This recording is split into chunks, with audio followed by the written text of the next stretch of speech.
El temor a las barras en el Clásico América-Guadalajara no se materializó en el partido de ayer domingo, pero sin embargo sigue adelante las reformas a la ley para elevar las sanciones a la violencia en el fútbol. El pasado viernes en la Cámara de Diputados se aprobaron una serie de reformas que elevan las penas, pero esta ley todavía debe de pasar y ser analizada y en su caso votada en el Senado. La pregunta, de todas maneras, es: para atacar la violencia en los estadios, ¿se necesitan leyes que eleven las penas? De esto vamos a hablar hoy en Opiniones Encontradas. Solamente acompáñenme a ver rápido unas principales, digamos, posiciones que hay sobre el debate y regresamos con dos actores de esta discusión. Gracias. El temor de que la violencia regresará al Estadio Jalisco en el Clásico América-Guadalajara no se cumplió en la jornada de fútbol de ayer domingo. Mientras en el Congreso avanza la aprobación de leyes que endurecen las penas contra aficionados violentos. Los diputados aprobaron el viernes una reforma a la Ley General de Cultura Física y Deporte que sanciona con 4 años de cárcel la violencia en los estadios y multas hasta por 6,000 pesos por causar daños materiales en recintos o sus inmediaciones, en respuesta a la batalla en el Estadio Jalisco que una semana antes dejó varios policías heridos. Las autoridades de Guadalajara han tenido a una decena de los responsables del ataque a la fuerza pública y destituido mandos policíacos por la gresca en el Jalisco, pero aún así el Congreso defiende el aumento de penas para proteger a aficionados y familias. ¿Es necesario o suficiente endurecer la sanción? ¿Qué responsabilidad tienen las barras, los dueños de clubes, directivos de la Federación Mexicana de Fútbol, autoridades estatales y municipales, corporaciones policíacas y hasta revendedores y todos los que participan en el negocio del fútbol? El alcalde de Guadalajara, Ramiro Hernández, cesó a los principales jefes policíacos de la ciudad por la mala actuación en el enfrentamiento entre uniformados y porristas de las Chivas, con 5 policías lesionados de gravedad y más de 30 con daños leves. Andrés Fassi, directivo de Tuzos de Pachuca, negó las acusaciones que le ponen como el responsable de traer a México desde Argentina a los grupos de animación conocidos como barras. Yo no importé ninguna barra desde Argentina, trajimos un muchacho de Saprissa para confeccionar más de 60 canciones, aseveró Fassi. El diputado del PRI, Manlio Fabio Beltrones, afirmó que los actos vandálicos deben de ser castigados con penalidades graves. Creo, subrayó, que las leyes no nada más deben ser justas, sino duras en estos aspectos para que se respete la convivencia familiar que se ha alejado de los estadios. El líder parlamentario del PRD, Silvano Aureoles, secundó el llamado a sancionar con dureza la violencia, pero subrayó que ese castigo debe alcanzar también a quienes están detrás de las barras. Hay que sancionar a quienes participan en estos hechos, pero también a la mano que mueve la cuna, eso es innegable. El diputado del PRI, Gerardo Lisiaga, señaló que a los hooligans, aficionados violentos en Reino Unido, no únicamente los metían a la cárcel, les impidieron regresar a los recintos. Versiones en redes sociales hablan de que las principales barras de clubes de la Liga Mexicana llamarían a protestar contra la represión y satanización de los medios en el partido de despedida de la Selección Nacional el 28 de mayo en el Azteca. Vamos a discutir sobre la conveniencia o no del proceso legislativo, la generación de leyes para sancionar y tratar de evitar la violencia en los estadios. Y me acompaña en esta mesa la diputada del PRD, Juanita Bonilla. Muchas gracias, diputada, por estar con nosotros. Juanita Bonilla participó en el debate, en la aprobación y en el debate de las reformas a la ley del deporte del pasado viernes en la Cámara de Diputados. Y junto con ella tenemos hoy el gusto de tener, como otras veces, a Gerardo Galarza. Gerardo no pudo perderse esta discusión. Está ahorita de moda. Es un gran aficionado, sí, polemista. Nada más. Y está dispuesto a contrastar lo que sea necesario hoy. Entonces, si quieres, vamos a abrir con la diputada para que ponga... Sí, por supuesto. Para que dé el pelotazo de arranque. Sí. Claro. Saque inicial. El saque oficial. Claro. Y ya tú entras al exacto. La patada de inicio. Sí, Exacto. claro. Gracias. Gracias, Diputada, a ver, Gerardo. la primera pregunta obligada es, ¿se necesitan leyes que eleven las penas para enfrentar la violencia en los estadios?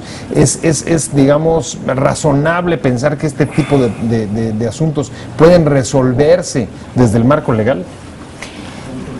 Mira, yo creo que una de las discusiones que tuvimos nosotros al interior de la fracción parlamentaria fue justamente enmarcado en el artículo 154 y en el 155, en el que por un lado estaba la tipificación, la penalización y la acumulación de delitos en el 155. Y por otro lado decíamos, pues hay una actitud demasiado inquisitoria en estas nuevas reformas. Evidentemente al interior de la fracción decidimos dar el debate, que fue una reserva que nosotros hicimos porque nosotros consideramos que ya estaban tipificadas en el Código Penal. Ajá. Son delitos que ya están tipificados en el Código Penal. Y en términos generales la iniciativa de ley, la reforma, porque es una reforma, no es una ley en sí, sino es una reforma a la Ley General de Cultura Física y Deporte, que te hace adiciones y reformas a más de 15 artículos y que ya te pone una serie de conceptos de manera muy puntual. Entonces no es una ley en especial, sino es una adición y reformas a distintos artículos de la Ley General de Cultura Física y Deporte. Para básicamente elevar las penas. Elevar las penas, sanciones administrativas. Crear padrones. Crear un padrón, lo que por ahí le llamaron el padrón de rijosos. Que los dueños de los estadios pudieran tener mejor equipado en cuanto a sistemas de seguridad. El otro asunto es la coordinación de manera obligada entre las tres instancias de gobierno, municipal, estatal y federal, que no quede nada más a una de las instancias, sino hoy se está ventilando que haya coordinación plena para este tipo de eventos. Y también algo muy importante, lo que es la separación entre la práctica del deporte, y un evento deportivo, claro, que son de manera distinta y tenemos que discutirlos de manera distinta. Ahorita nos metemos, si quiere, a esa distinción que me parece muy relevante. Nada más vamos a llevar la pelota al terreno de juego de Galarza, a ver si él está de acuerdo en que la ley, ¿confías en la ley? ¿Te parece que las sanciones son necesarias? Mira, yo confío o desconfío en la aplicación de la ley. El problema de la violencia en los estadios es el problema que vive el país, es un problema de impunidad, que no se resuelve con mayores o menores penas, sino con la aplicación de la ley. Es decir, a quien en este país viola la ley o reglamento no le pasa nada. Aquí tú sabes que por un presunto delito en cualquier estadio, pues te llevan a la delegación, pagas una multa, en 2-3 horas estás fuera, no pasó nada. Sí, se perdió el respeto a la autoridad, se perdió el respeto a la ley. Antes, a ti te tocó aquí en la Ciudad de México, a mí fuera de la Ciudad de México, pues cuando venía una patrulla, dejabas de jugar fútbol en la calle, por decirte algo, porque no había que ser que te llevaran a la delegación, ¿no? Y te iba a tener que ir tu papá por ti. Ese no es el problema es, y esto de las barras, yo prefiero llamarles porras, no por nacionalismo, sino porque es un término mexicano del que deriva otro peor. El porrismo. El porrismo, que se llaman los porros, que eran miembros de las porras originalmente en el fútbol americano y que luego fueron aprovechadas por, vamos a decirlo, por funcionarios públicos que utilizaban estos muchachos para sus propios fines violentos. Pero hay que recordar películas mexicanas.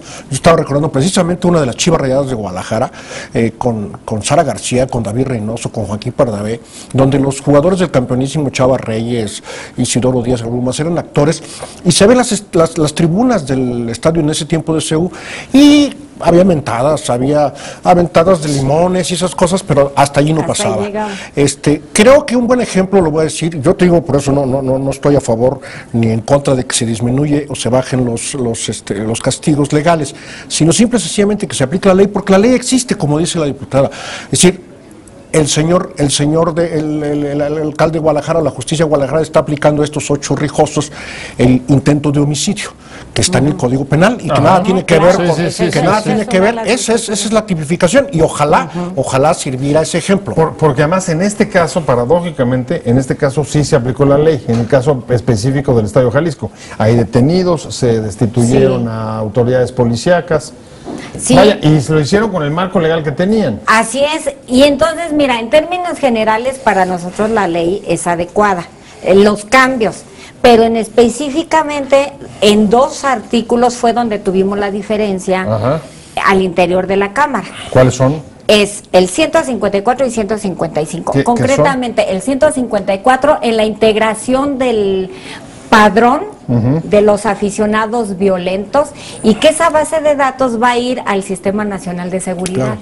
Entonces yo lo que comentaba en tribuna es, aquí el problema es, para la integración de ese padrón, ¿bajo qué confiabilidad va a ser? ¿Bajo qué mecanismos va a ser? Ese es el problema.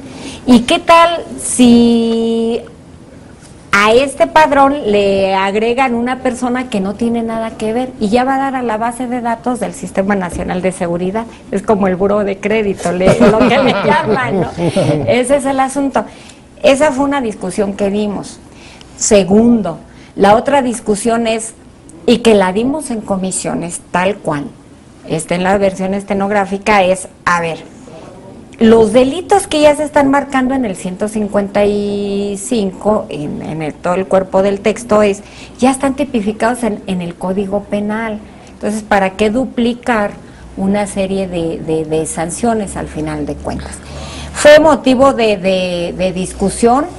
En este sentido, nuestro voto en lo general fue a favor porque sí creemos que debe de haber reglamentaciones generales en cuanto al término de el ingreso al estadio, en cuanto a la coordinación. Ahora, si nos metemos al estadio, diputada, ahí hay una cosa que me preocupa mucho y es un asunto que no veo, o no sé si ustedes lo vieron suficientemente reflejado, y es, sí, por un lado está la ley y la aplicación de la ley por parte de la autoridad, de la policía, la coordinación, autoridades municipales, etcétera, pero hay un tema muy importante que es, ¿qué tanto lograron avanzar en la corresponsabilidad con, por ejemplo, los dueños de los clubes de fútbol, Federación Mexicana, etcétera? Porque ahí hay otro asunto que se discutió y que lo discutimos en tribuna.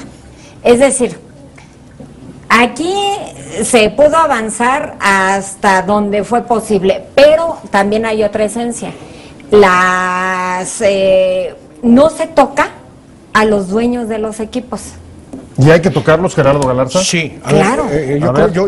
Porque ese es un punto. Y al rato vamos a ir con Juan Pablo Torres, un escritor que habló sobre, ya escrito sobre esto. Esto es, aunque somos opiniones encontradas en este programa, hay veces que coincidimos. Esto no es deporte. Los que vamos a los estadios no somos deportistas. Vamos a un estadio, a un espectáculo público. Y si a un empresario que tiene cantantes en un show, que presenta un show en un restaurante, en un hotel o en un teatro o a Bellas Artes, se les exige determinadas medidas de seguridad para los asistentes y para los actores. Cuando hablo de actores no quiero decir nada más al artista, para el que se presenta. Pues también se le debe exigir a los dueños del club que están ofreciendo un espectáculo público en coordinación con las autoridades, donde deben intervenir también. No es tierra de nadie. Entonces, incluso es tan público que tú pagas por asistir y los boletos tienen un costo en ocasiones muy elevado. Te invitamos a seguir cuestionando la información con los siguientes videos.